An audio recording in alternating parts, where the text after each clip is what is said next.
Gilas versus Indonesia semifinals match. Inaabangan ng marami. Ang manalo sa laro na to papasok ng finals dito sa SEA Games.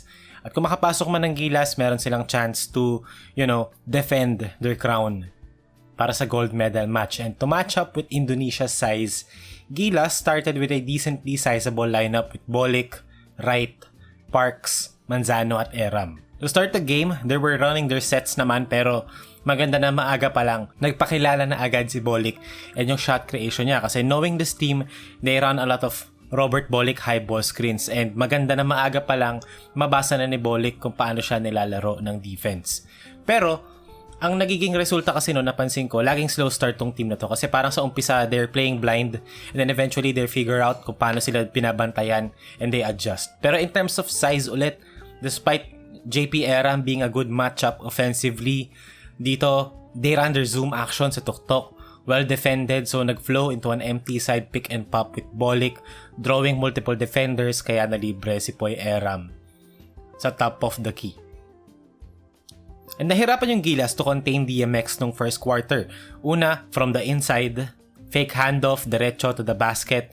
And then pangalawa naman, from the outside. Huling alaala ko kay DMX, parang a few years ago pa yon, kasabayan niya ni Francis Lopez and DMX was mainly a tall wing. Pero ngayon, playing as Indonesia center, matchup problem kasi to for Gilas bigs kasi they're either too slow or too short for DMX. And then, 3D came in sa game and brought in some intensity. Dito, maganda point of attack defense niya and nagresulta yon to the team's overall defensive possession na ang ganda ng mga hedging and recovering nila dito. Hedge and recover, na telegraph nila yung bounce pass papunta sa gitna, Indonesia turnover. And adjustment ng Gilas, kagaya ng na-mention natin kanina na hirap yung mga bigs ng Gilas to match up with DMX. Ang adjustment nila is to put Barangay legend, Mr. Bet on Yourself, Jamie Malonzo kay DMX, and they saw success defensively kasi despite Jamie being shorter, maybe 3 to 4 inches, I think Jamie is around 6'7 or 6'6 kung ayaw natin bigay yung extra inch, pero very athletic naman si Jamie kahit na post-injury Jamie, and pinakamahalaga dito kasi is to stay in front and yung motor.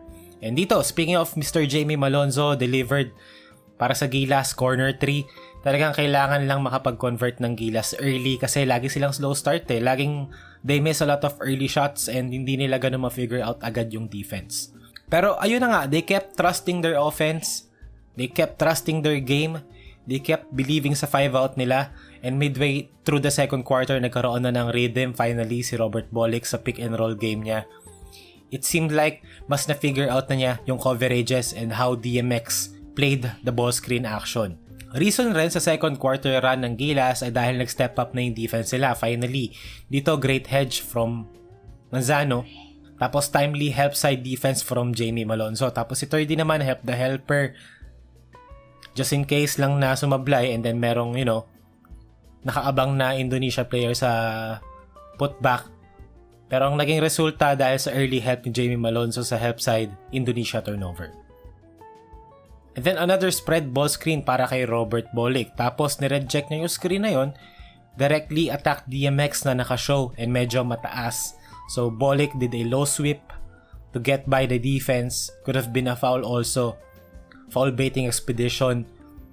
Pero ang mahalaga doon, nakascore siya ng 2 points. And papunta sa halftime, 33-34 ang score ng Gilas kontra sa Indonesia.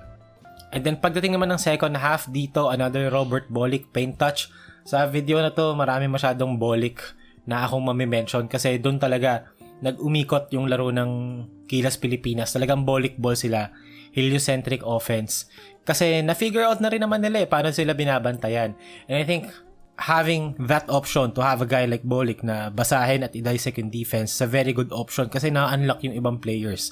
Though, makikita natin mamaya, or hindi ko na ganun palang i-cover yung part na yon, pero nag-stagnate din yung offense sila late in the fourth quarter, spoiler alert. So, yun yung downsides, pero diba kung ikaw yung Gilas team na to, na ito yung available lang na players, diba, live with the negatives ka na din kasi yung positive is, or has been, winning them games. And dito, another Robert Bolik high ball screen. Nung una, binasa niya muna yung coverage, under and drop kasi medyo mataas yung ball screen, higher ball screen. Usually sa defense, ang ginagawa dyan, yung unang ball screen, under, and then sa rescreen mag-over. Dito naman, nag-pick ulit sila, inulit nila, mas malalim na ng onte, so hindi ka na pwede mag-under kasi titirahan ka na ng 3 points. So nag-over na yung defender, over and drop, so Bolik snakes the ball screen, waited for DMX na mag-come over, mag-help sa kanya, sabay extra pass papunta kay Poy Eram na ang ganda ng laro sa game na to. Very instrumental sa panalo ng Gilas si Poy Eram. Actually, buong stint na ng SEA Games. So dito, Eram converted, Gilas established a 6-point lead sa panahon na to. Dito naman sa play na to, they run zoom action for Matthew Wright. Nakadrive siya papunta sa ilalim, paint touch, Manzano follow the shot, and nasa tamang posisyon siya para mag-put back. And strong finish from Gilas to end the third quarter. Meron na silang momentum. Dito naman, another Robert Bolik high ball screen. Nag-help yung nasa strong side defender, 1 pass away, which is a cardinal sin sa defense. You don't help 1 pass away, especially sa strong side, unless talagang hindi shooter. Pero si Ray Parks rather, ito hindi mo iiwan yan. So yun, again, Bolik creating for others. Ray 3-pointer sa play na to. And then ayun, later in the fourth quarter, ito na nga, after establishing a big lead, Gilas stopped playing. Skip na natin yon, basta ang nangyari doon, puro turnover, non-existent offense na playing not to lose kasi sila lamang na sila ng malaki So parang tinatry nilang gatasin yung oras, pero ang nangyari naman doon, hindi naman sila nakapagtakbo ng offense. So meron pa nga dito na parang unsportsmanlike foul, down 4. So bali 2 free throws plus possession para sa Indonesia, pero nakapag-defensive stop sila doon. So dito naman sa final play na to, down 3 ang Indonesia, final possession for them after a timeout.